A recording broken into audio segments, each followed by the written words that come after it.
Assalamualaikum warahmatullahi wabarakatuh. Sebelum saya mula, saya nak buat satu penafian yang saya tak tuduh mana-mana company ataupun apps yang terlibat ni sebagai scammer. Tak ada. Cuma saya yakin yang anda kena tahu beberapa info yang saya dapat bila saya selidik tentang apps dan juga company ni lah. Mungkin ada di antara anda fikir macam, alah Abel Cerah ni molek-molek je review barang komputer, elok-elok je review smartphone, tiba-tiba nak main dengan apps, nak sentuh benda ni, nak kacau periuk nasi orang kan. Well, saya yakin yang benda ni masih lagi dalam niche teknologi yang mana masih dalam sudut perbincangan channel YouTube Mona Lisa, dan bila saya teliti, golongan yang banyak terlibat dengan apps ni ialah mereka yang umur dia sekitar 18 hingga 30 tahun, yang mana merupakan audience channel YouTube Mona Lisa lah. Untuk siapa-siapa yang baru, mungkin anda tidak tahu tentang satu apps yang mana kalau anda like dan share apa-apa yang berada dekat media sosial yang mereka dah bagi link kepada anda akan dapat duit. So, benda tu yang kita nak bincang dalam video kali ni lah. Anda bersama saya, Ashraf Jeffrey, dalam channel YouTube Mona Lisa. Kalau anda belum tekan butang subscribe, pastikan anda tekan butang subscribe dan juga button loceng yang ada di tepi dia tu. Jom!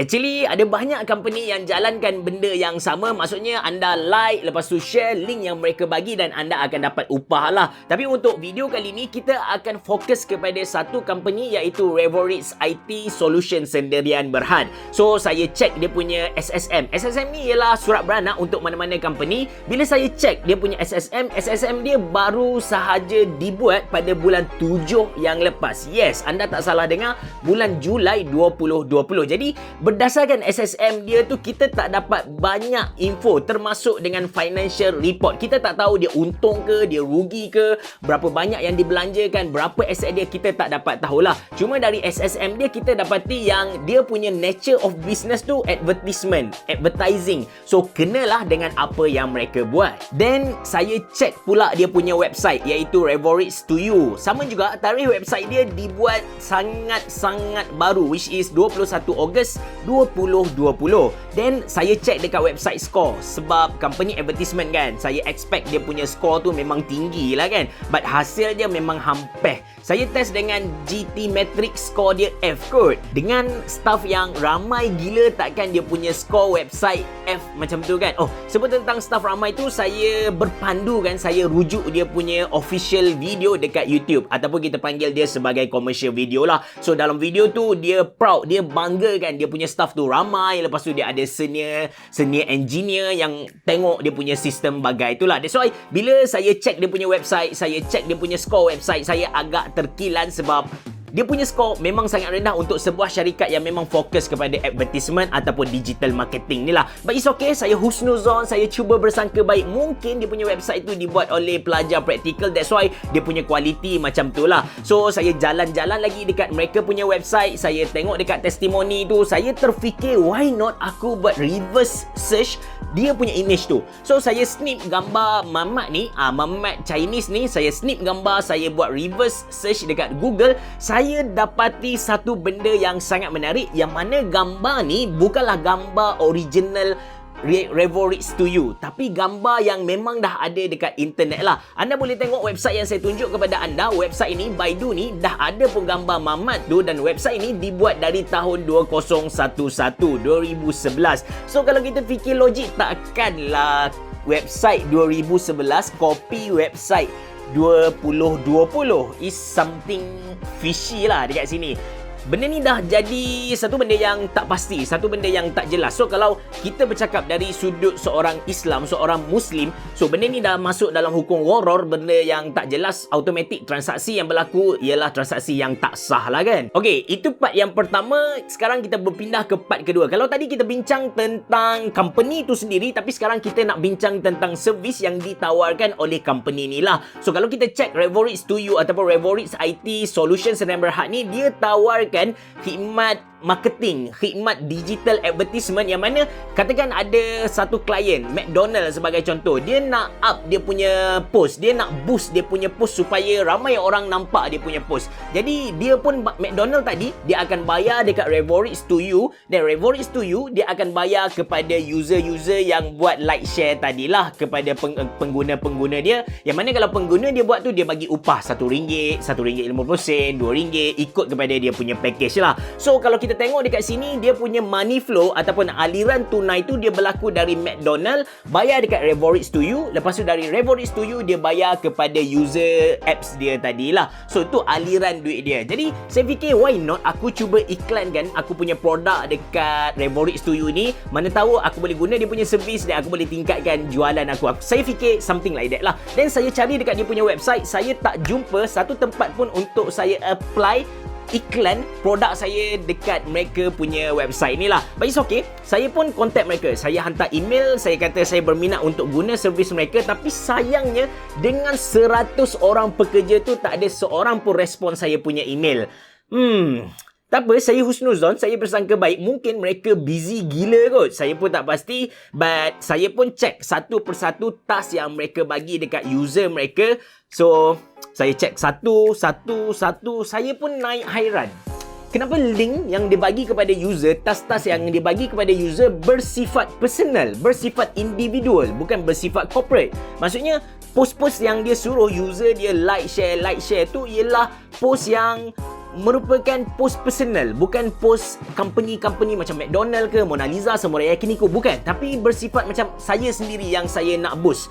So, bila saya study lagi, link-link yang dia bagi memang nampak dengan sangat jelas yang link-link tu ialah link random yang mereka pilih ataupun generate lah. Ini yang membuatkan saya sangat-sangat ragui servis yang ditawarkan oleh Revorix to you ni. And kita pergi ke part yang ketiga, yang mana part ni yang menampakkan apps like share ni sebagai sebuah money game. Kena faham yang money game dengan scam satu benda yang sangat-sangat berbeza lah. So untuk kita join apps like share ni, untuk kita buat duit dengan apps like share ni, kita tak perlu bayar apa-apa duit untuk sertai dia punya first level tu. Kita boleh buat satu task sehari dan kita akan dapat payment RM1. Untuk sebulan kita akan dapat RM30 Malaysia lah. So that's why bila saya buat topik macam ni, mesti ramai yang akan marah saya, mesti ramai yang akan hentam saya. Alah, habis cerah, saya dah buat, saya dah dapat duit, saya tak keluarkan sikit pun modal. Yes, ini ialah sejenis money game yang mana dia repeat benda yang pernah berlaku pada sebelum-sebelum ni lah. Anda boleh cek sendiri, banyak jenis money game yang dah pun terkubur. Macam contoh emas ETA, lepas tu kopi Pak Belalang, lepas tu Pokding Empire, Pak Man Telur. Semua jenis money game ni dia mempunyai sifat-sifat ataupun rupa bentuk yang lebih kurang sama, tapi produk yang berbeza sajalah. Dia punya money game ni senang kita nak faham. Contoh dia punya owner, dia pump duit sebanyak RM1 juta Malaysia ke dalam satu company. Dan dekat tu dia akan hire beberapa orang eksekutif dengan gaji yang tetap. So mereka pun bina satu business model, yang mana business model tu dia bersifat MLM, skim piramid macam tu. So dia kena cari orang bawah kena cari lagi orang bawah. Senang cerita, sampai satu level dia akan pusing duit orang bawahan saja. Orang atas dah senang lenang lah. Dan sampai satu masa bila mereka dah rasa okey, dah cukup duit yang mereka kumpul, mereka pun tutup company dan orang bawahan akan merana, tapi orang atas memang berjoli sakan lah. Saya ada kawan yang memang terlibat dengan money game punya skim ni. Dulu dia Gold FX, Forex, lepas tu dia tukar pula kepada Bitcoin, dan sekarang saya tak tahu dia pergi mana lah. But the same concept, cuma dia tukar kepada produk sajalah. That's why bila kita bercakap tentang money game ni, akan ramai orang yang hentam kita pada peringkat awal sebab mereka dah dapat benda tu. Jadi tak nampak di mana tipunya benda ni. Okey, kita bincang dari sudut bisnes. Kita tengok dia punya business model. Macam saya bagi tahu masa part kedua tadi, which is Revorix IT ni dia kena cari klien. Dia kena cari McD ke, dia kena cari Mona Lisa ke, KFC ke, Petronas ke, TMB, ataupun mana-mana syarikat yang nak iklankan produk mereka. So syarikat ni dia akan cari Revorix IT, dan Revorix IT dia akan distribute job ikut kepada dia punya user apps like share punya sistem tadilah. So normally makin banyak klien, of course makin banyak kerja yang kita boleh buat lah. Tapi sekarang kita kena faham, klien tak ramai, tapi dia mampu offer kepada semua pengguna dia tu satu task yang fix, satu task yang tetap. Okey, katakan 100 orang dia offer 10 task untuk semua orang ni lah. So 100 orang ada 10 task, kita akan dapat 1000 task lah. Tapi sekarang 100 orang ni dia cari 100 orang kawan lagi, dan Revoreach Studio dia offer kepada yang baru tu nilai task yang tetap sama, sedangkan klien dia tak bertambah. So itu yang saya rasa sangat pelik dalam dia punya business model tu, yang kita kena fikir semula lah. Benda ni macam tak logik. Kalau kita fikir semula kan, kita tengok dari sudut yang lagi jauh, kita kata kalaulah mereka mampu buat business model macam ni dan dapat untung yang sangat besar sampai dapat distribute lebih dari 20% kepada pengguna-pengguna dia ni, lebih baik bank negara ke, TMB ke, atau Petronas ke invest kepada benda-benda macam ni. Normally bila saya bagi tahu benda ni dekat orang-orang yang suka dengan money game ni, mereka akan bagi tahu, oh bank negara tak tahulah, Petronas tak tahulah, TMB memang dia punya orang atasan tak cerdik lah. Nasihat saya dik, senang saja. Kalau adik tak tahu tu private equity apa, bond apa, lepas tu corporate financing apa, receivable money, usable money, benda-benda macam tu adik tak tahu, adik jangan sembang kata orang atasan tu bodoh. Sebab ketahuilah apa yang saya tahu compare dengan apa yang adik tahu sangat-sangat sikit dengan apa yang orang atasan tu tahu. Saya boleh bagi tahu macam tu ya. Ilmu Tuhan ni sangat banyak. Kalau kita jadikan semua pokok sebagai pen dan kita jadikan semua air di lautan tu sebagai dakwat pen, kita nak tulis ilmu Tuhan ni memang tak akan habis. Dan dalam banyak-banyak tu, ketahuilah ilmu kita ni sangat-sangat sikit. That's why kita jangan sembang bagi tahu orang atasan bodoh lah, orang atasan tak tahulah.